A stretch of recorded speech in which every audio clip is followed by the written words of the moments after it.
Hello everyone, let's start KVS for our CTET, MPTET and teaching exams.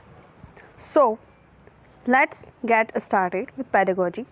Things are interdependent in our environment. तो हमें बच्चों को सिखाना चाहिए कि किस प्रकार से हमारे पर्यावरण में सब जन एक दूसरे पर किस प्रकार से निर्भर है, किस प्रकार से हम प्लांट्स पर डिपेंड करते हैं और प्लांट्स हम पर, वहीं जो बाकी दूसरे जो एनिमल्स हैं, बर्ड्स हैं, वो किस प्रकार से एक दूसरे पर इंटरडिपेंडेंट हैं, ये हम उन्हें अलग अलग एग्जाम्पल्स देके समझा सकते हैं, बता सकते हैं, जिससे कि वो हर एक चीज़ के बारे में अच्छे से समझ पाएँ। वहीं हम देखते हैं कि हमें बच्चों को इनकरेज करना चाहिए ताकि वो कुछ चीज़ें, जो कुछ प्लेसेस हैं, वो मैप पे शो कर पाए, लोकेट कर पाए।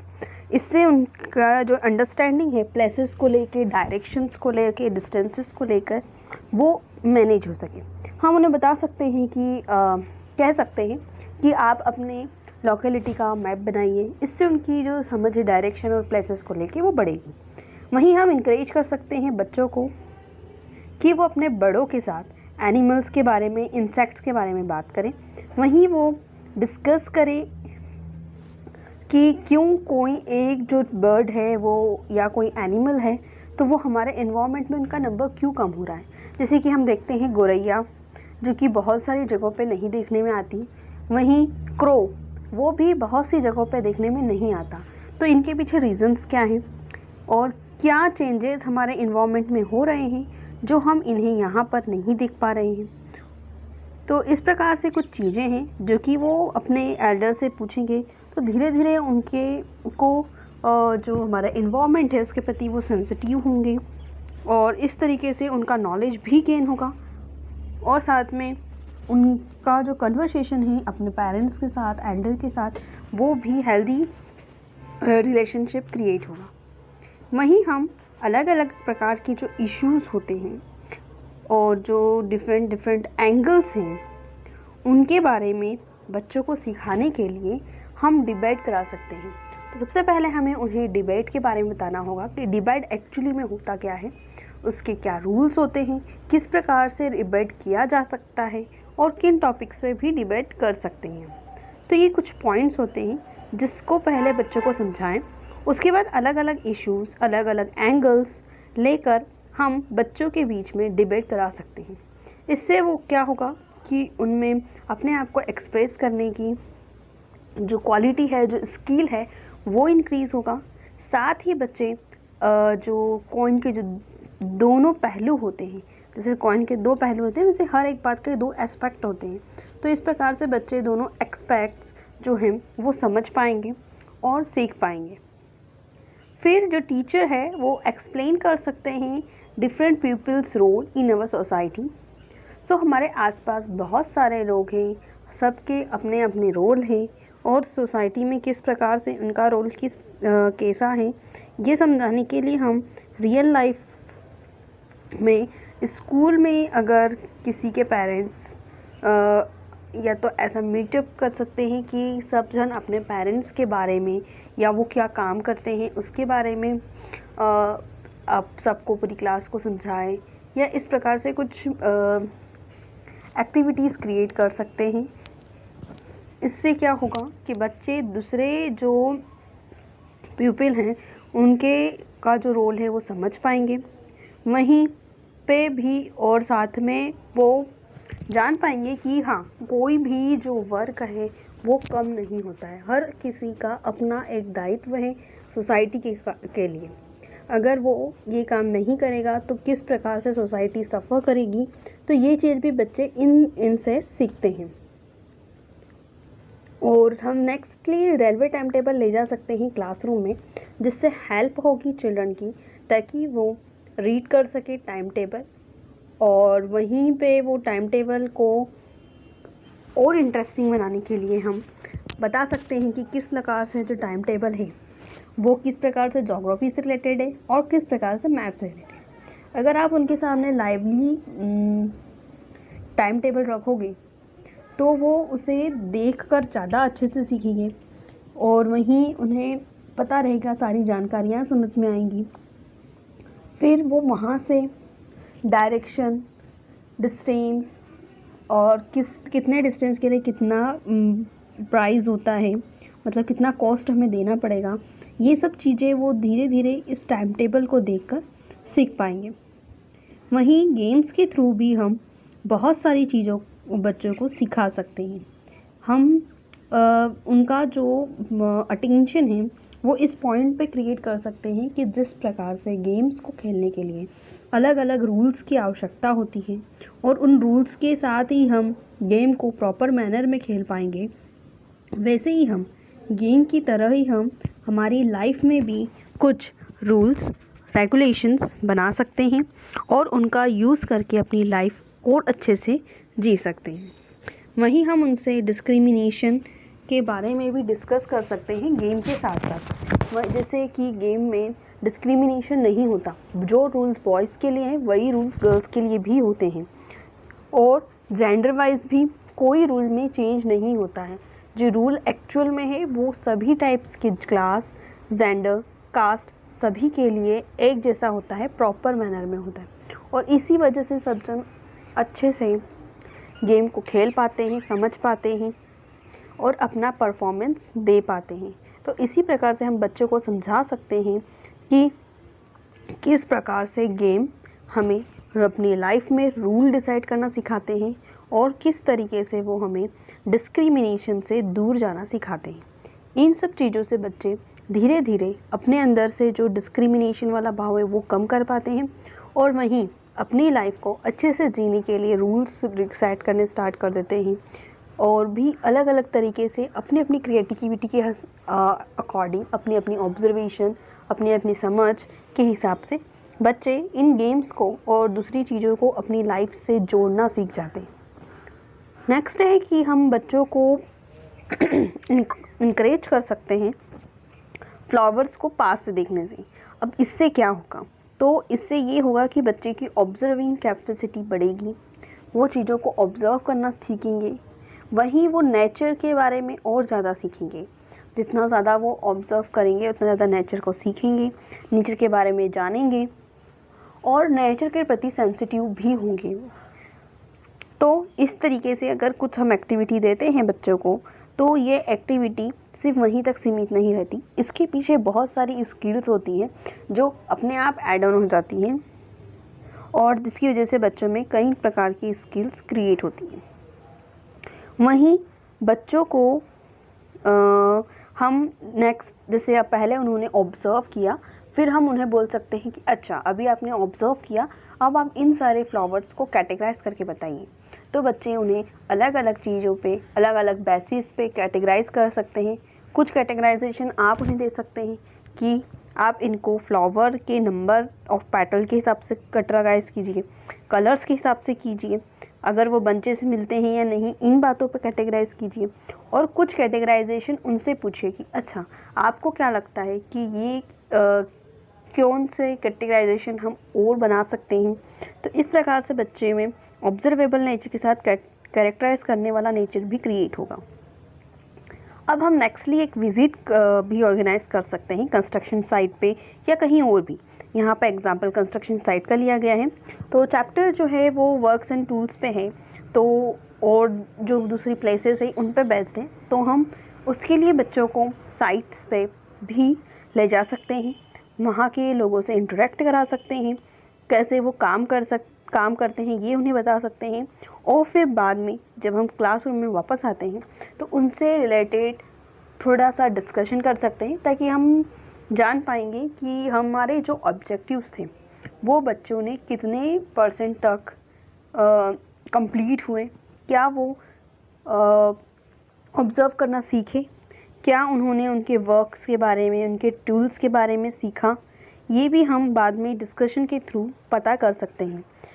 साथ ही साथ में अगर वो बच्चे उन पर्सन्स के साथ इंटरेक्ट करते हैं, उनके वर्किंग को देखते हैं, तो उनमें उनके प्रति थोड़ा रेस्पेक्ट भी इंक्रीज़ होता है, क्योंकि वो देख पाते हैं कि किस प्रकार से वो कितना ज़्यादा काम करते हैं और कितना हार्ड वर्किंग होता है उनका वर्क। इतना हार्ड वर्किंग वो भी नहीं कर सकते, तो इस प्रकार से धीरे धीरे उनमें इन विजिट्स के ज़रिए जो वर्किंग पीपल है, जो लेबर्स हैं, उनके प्रति भी जो रेस्पेक्ट है वो थोड़ा इंक्रीज़ होता है। तो इस प्रकार से हम बच्चों में, एक तो हमने इस साइट जो है कंस्ट्रक्शन साइट पे जो विज़िट किया, इससे हमने बच्चों को नई नई चीज़ें इंटरेस्टिंग वे में सिखाई, साथ में उन्हें ऑब्ज़र्व करना सिखाया, साथ में हमने उनमें अलग स्किल्स भी डेवलप करी जिसके बदौलत वो दूसरों के वर्क और उनका दूसरे पर्सन्स का रेस्पेक्ट करना उन्होंने स्टार्ट किया। नेक्स्ट है चेंजेस इन इन्वायरमेंट। तो इन्वायरमेंट में बहुत सारी चेंजेस होते हैं, फैमिलीज़ में चेंजेस होते हैं, प्लेसेस में चेंजेस होते हैं। तो ये सारे चेंजेस भी हम डिस्कस कर सकते हैं क्लास में कि किस प्रकार से इन्वायरमेंट में चेंजेस हुए। पहले कैसा था इन्वायरमेंट, अब कैसा हुआ है। पहले कितना कम पॉल्यूशन था, अब पॉल्यूशन का नंबर इंक्रीज़ हो रहा है। वैसे ही फैमिलीज़ में भी अलग अलग फैमिलीज़ में अलग अलग चीज़ें चेंज होती जा रही हैं। पहले किस प्रकार से रहते थे और अब किस तरह से रहते हैं। तो इस प्रकार से जो चेंजेस हैं वो भी हम डिस्कस कर सकते हैं। प्लेसेस में क्या चेंजेस हो रहे हैं, तो इन सब से बच्चों में चीज़ों को कंपेयर करने में और क्या चेंजेस आ रहा है ये चीज़ें ऑब्ज़र्व करना वो सीखते हैं। अब हम ऑर्गेनाइज कर सकते हैं अलग अलग प्रकार के इवेंट्स, और वन ऑफ द इवेंट जो एनसीईआरटी कहता है कि ईट टुगेदर, ये वाला इवेंट भी ऑर्गेनाइज करना चाहिए, जिससे कि बच्चे साथ में बैठ के खाना तो खाते ही हैं, साथ में शेयरिंग करना सीखते हैं, वहीं एक दूसरे की चीज़ें भी सीखते हैं कि जैसे कि हर एक रीजन में अलग अलग टाइप्स के फूड आइटम्स भी बनाए जाते हैं। तो इस प्रकार से बच्चे अपने जगह के साथ साथ दूसरे के यहाँ पे क्या आइटम बनता है, किस प्रकार से बनता है, उनके वहाँ क्या फूड रहता है, तो ये सब चीज़ें वो जान पाते हैं। साथ ही उन्हें पता भी जिससे उन्हें पता तो चला, साथ में वो दूसरों की फूड आइटम्स, दूसरों के दूसरी चीज़ें, सभी का वो रेस्पेक्ट करना भी सीख पाते हैं इन सब चीज़ों से। फिर हमें बच्चों को अलग अलग चीज़ें, इश्यूज़ और उनके लिए सॉल्यूशन उनके अकॉर्डिंग क्या होते हैं, ये हम उनसे उनको ये चीज़ें दे सकते हैं। जैसे चार्ट बनाने को दिया, पोस्टर बनाने को दिया कुछ टॉपिक्स पे, जैसे drinking, fight in the family. तो इससे क्या होता है कि बच्चे उन चीज़ों के बारे में सोचेंगे, उसका सल्यूशन अपने हाथों से लाने की कोशिश करेंगे। तो इस प्रकार से बच्चे, अगर ऐसे सिचुएशन इन द फ्यूचर कभी क्रिएट होती है या कहीं वो ऐसी सिचुएशंस देखते हैं, तो उनके पास उसके सॉल्यूशन है, क्योंकि उन्होंने इसके बारे में ऑलरेडी सोचा है। और हम उन्हें सपोर्ट भी कर सकते हैं कि ताकि वो और इसके बारे में ज़्यादा सोचें। टेबल्स का यूज़ कर सकते हैं ताकि बच्चे कैटेगराइजेशन सीखें सॉल्यूबल और इनसॉल्यूबल में। तो सॉल्यूबल चीज़ें क्या होती है, इनसॉल्यूबल चीज़ें क्या होती है, पहले उन्हें हमें थ्योरेटिकली थोड़ा सा समझा के, या पहले उनको चीज़ें क्रिएट करके बता सकते हैं और फिर उन्हें बोल सकते हैं कि अच्छा अब आप बताइए कि आपको क्या क्या पता है, कहाँ पे सॉल्यूबल चीज़ें दिखाई दे रही हैं, कहाँ कौन सी चीज़ें इनसॉल्यूबल हैं। वहीं हम बच्चों को इनकरेज कर सकते हैं दूसरी लैंग्वेजेस सीखने से। तो ऐसा होता ही है अधिकतर कि वो जिस क्लासरूम में है, कोई ना कोई बच्चा तो होता है जो अदर लैंग्वेज बोलता है या अदर लैंग्वेज से बिलोंग करता है। तो इस प्रकार से हम बच्चों को लैंग्वेज सीखने के लिए भी इनकरेज करेंगे, जिससे क्या होगा, वो अपने फ्रेंड्स की भाषा तो सीखेंगे ही, साथ में उनका दूसरी लैंग्वेज के प्रति रेस्पेक्ट भी इंक्रीज़ होता है। उस लैंग्वेज को वो अप्रिशिएट करेंगे इन द फ्यूचर, और उन्हें लैंग्वेज सीखने से हमारे बहुत सारा विकास भी होता है। तो बहुत सारे एंगल्स में या बहुत सी चीज़ों में हमारा जो विकास है वो लैंग्वेज सीखते वक्त होता है। तो इस प्रकार से हमने बहुत सारी चीज़ें एक ही एक्टिविटी से इंक्लूड करके उनमें बहुत सारे चेंजेस क्रिएट करें और सारे पॉजिटिव चेंजेस क्रिएट करें। तो इससे भी लैंग्वेज सीखने से भी बहुत सारी पॉजिटिव पॉइंट्स क्रिएट होते हैं। वहीं हम बच्चों को इनकरेज कर सकते हैं कि वो अपने एल्डर्स से, अपने नेबर से उनके पुराने बीते समय की बात करें। इससे क्या होगा कि उनमें हिस्ट्री को जानने की जो अंडरस्टैंडिंग है और जो क्यूरियोसिटी है वो धीरे धीरे इंक्रीज़ होगी। इससे जब बच्चा स्कूल में जब हिस्ट्री का चैप्टर पढ़ेगा या हिस्ट्री सब्जेक्ट उसको आएगा, तो वो उसको बोरियत नहीं लगेगी, वो थोड़ा सीखने के लिए सोचेगा, कि मैंने जिस प्रकार से अपने नेबर से, अपने एल्डर से सीखा था, वैसे ही ये बुक भी मुझे सिखा रही है। और उन्हें हिस्ट्री पढ़ाते वक्त स्टोरी भी ही समझाएंगे तो वो ज़्यादा अच्छे से समझ पाएंगे। अब हम इसके बाद बच्चों से अलग अलग सोर्सेज जो हिस्ट्री के हैं उसके बारे में बात कर सकते हैं, और बात करते करते हम उन्हें मैप्स दिखा सकते हैं, पिक्चर्स दिखा सकते हैं, एक्सकेवेटेड थिंग्स दिखा सकते हैं, वहीं बुक्स, रिकॉर्ड्स, लेजर्स, इन सब की मदद से हम सोर्सेज बताते हुए बच्चों से उनके बारे में बात कर सकते हैं, और फिर वो बच्चों का जो इंटरेस्ट है वो उसके लिए इंक्रीज़ होता जाता है।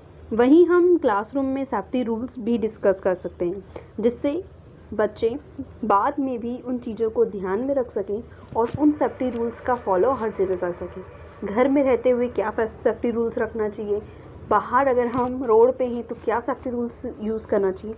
तो इस प्रकार से उनसे पहले डिस्कस करें कि उन्हें कितना पता है, और फिर अगर उन्हें कम चीज़ें पता है तो उनकी इसमें ऐड ऑन कर सकते हैं कि अच्छा आपको इतना पता है, मुझे ये वाले पॉइंट्स भी पता है, कि आपको ये पता है। इस प्रकार से बच्चों से कनेक्ट करके हम इन चीज़ों को उसमें ऐड ऑन कर सकते हैं।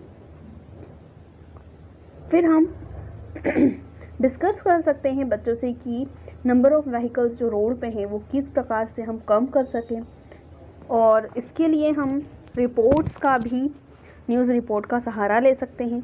उन्हें रिलेट करके बच्चों को बता सकते हैं कि कितने ज़्यादा व्हीकल्स चलते हैं, इससे क्या पॉल्यूशन होता है और क्या हानि है हमारी इन्वायरमेंट को, हमें क्या प्रॉब्लम्स क्रिएट होती हैं।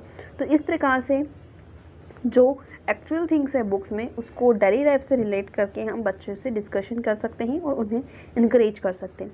वहीं अगर हमें परसेंटेज समझाना है तो परसेंटेज समझाने के लिए हमारे लाइफ में अलग अलग इंस्टेंसेस होते हैं। जैसे अगर हम कोई गेम खेल रहे हैं तो उसको जीतने के कितने चांस हैं, और जैसे कि सब्जेक्ट है तो सब्जेक्ट्स में अभी आपने इतना परफॉर्म किया, आपको क्या लगता है कि एग्ज़ाम में आपके कितने परसेंटेज आ सकते हैं। और डिस्काउंट सेल्स जैसी लगती ही है तो डिस्काउंट सेल के बारे में उनको एग्जांपल देके के उनको बता सकते हैं। तो इससे क्या होगा कि बच्चे चीज़ों को देखेंगे कि हाँ हमारे रियल लाइफ में भी ये चीज़ें काम में आती हैं, तो उनको सीखने में और ज़्यादा अच्छा लगेगा, वो सीखना चाहेंगे। वहीं ऐसे ही हम न्यूज़ रिपोर्ट्स जो हैं उसका सहारा ले सकते हैं और बच्चों को टेम्परेचर के बारे में बता सकते हैं, इससे वो टेम्परेचर के बारे में और ज़्यादा अच्छे से सीखेंगे। वहीं हम उन्हें रिपोर्ट्स में बता सकते हैं कि कब, कैसे, कहाँ, किस सीज़न में किस तरह से टेम्परेचर चेंज होता है, किस प्रकार से हम टेम्परेचर नापते हैं। वहीं हम अर्थक्वेक और उसके इफ़ेक्ट्स के बारे में भी डिस्कशन कर सकते हैं, और किस प्रकार से हमें उस वक्त किस तरह से काम करना चाहिए, या अर्थक्वेक आ गया है तो हमें क्या सावधानी बरतनी चाहिए। तो ये सारे डिस्कशंस जो हैं वो हम बच्चों के साथ कर सकते हैं ताकि बच्चे उन चीज़ों के बारे में और ज़्यादा जानकारी प्राप्त कर सकें। वहीं हम इससे रिलेटेड न्यूज़ आइटम्स भी ले सकते हैं। वहीं हम सेकेंडरी न्यूज़ आइटम्स का यूज़ कर सकते हैं अनटचेबिलिटी को बताने के लिए, और उसके इश्यूज़ को बच्चों से डिस्कस कर सकते हैं, और इससे क्लास में सेंसिटिविटी डेवलप होती है। वहीं डिस्कशन हो सकता है, बच्चों को अपॉर्चुनिटी दे सकते हैं हम कि वो अपने एक्सपीरियंसेस शेयर करें गेम्स के बारे में।